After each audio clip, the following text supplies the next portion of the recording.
விஜயகாந்த் தான் விஜய்க்கு ஒரு நடிகராக ஒரு முகவரியவே கொடுத்தவர்.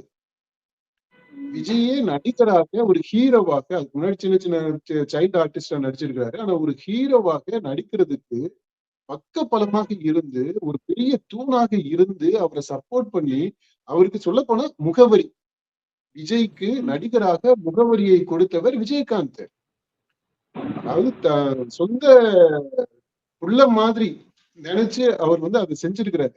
அப்படி அந்த சென்டிமெண்ட் உறவை பார்த்தோம்னா, இந்த விருதுநகர்ல தோத்த அந்த பையன் விஜய்க்கு கூட பிறக்காத தம்பி. அதானப்பா உறவு. அதாவது ஒரு மனித நேயத்தோட நம்ம பாக்குறோம், நேர்மையோட பாக்குறோம் அப்படின்னா அந்த மாதிரிதான் சொல்லணும்.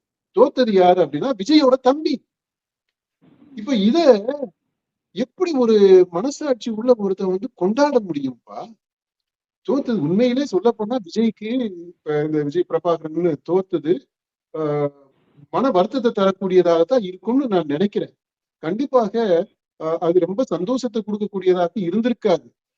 அதுல அப்படிப்பட்ட சூழ்நிலையில இந்த ஜெயிச்ச எம்எல்ஏ தாவேகா எம்எல்ஏ அதை கிண்டல் பண்றது மாதிரி, குத்தி காட்டுறது மாதிரி, கேவலப்படுத்துறது மாதிரி, அவமானப்படுத்துறது மாதிரி இப்படி ஒரு செயலை செய்யறதுன்றது விஜய் எப்படி ரசிப்பாரா?